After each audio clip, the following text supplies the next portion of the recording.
Okay, Bill, what's a creative action memory that sticks with you? Well, Will be shared on social media. Many will like, some will love, others will seethe with anger.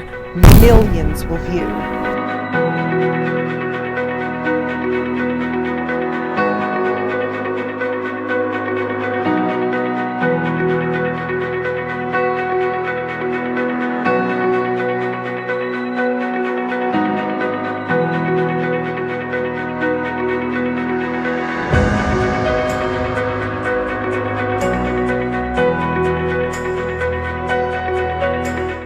it's actually pre-creative action memory. It is the first time I met Michael, and I was invited to come to one of her rehearsals to drop off the sound equipment, and I had never seen a director direct the way she did before. It changed everything for me. It made me want to do theater. So when I first met Michael, I was a 16-year-old actress just having been bit by the theater bug.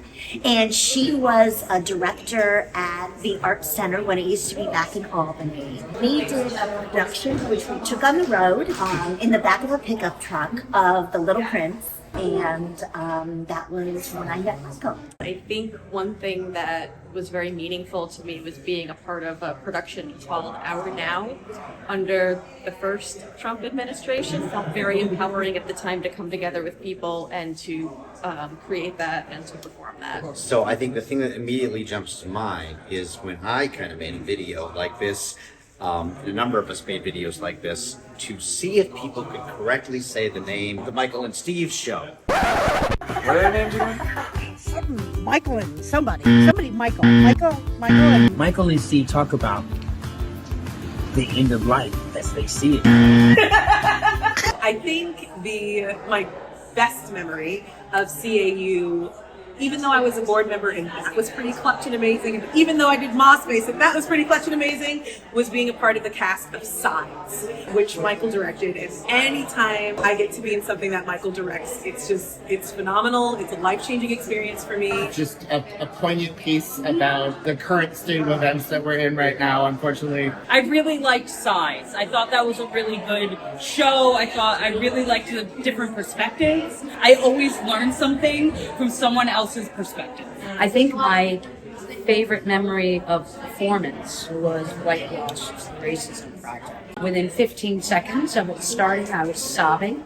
That was the show where I really got to feel kind of a part of my heritage and my ethnicity that I didn't really grow up around. And I've never felt more seen and more validated than that moment in that rehearsal space. It just felt so safe and welcoming. I have to say that the way Michael handled that situation, him, us as actors, as us as black people here, was something I will never forget. Where I fully felt comfortable, felt seen, felt heard.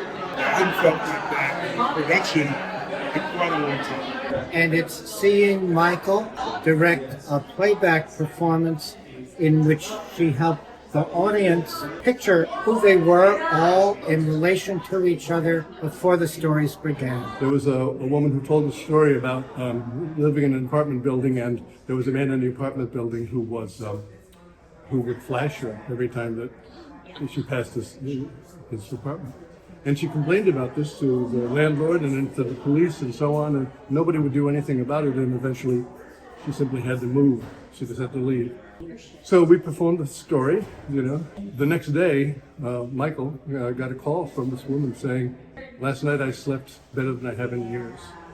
So my first sort of interaction with Creative Action Unlimited was the Social Justice Artists Collective. And they were doing one of those public events. And that event and reconnecting with a lot of the creative people who had been my friends and my mentors as I was growing up in the area, and seeing other new people that I'd never met before do really important work that I wanted to be a part of, really kind of was oh, I need to get back out there. The work they do is so vital, especially at this point of history that we unfortunately happen to find ourselves in. Yeah.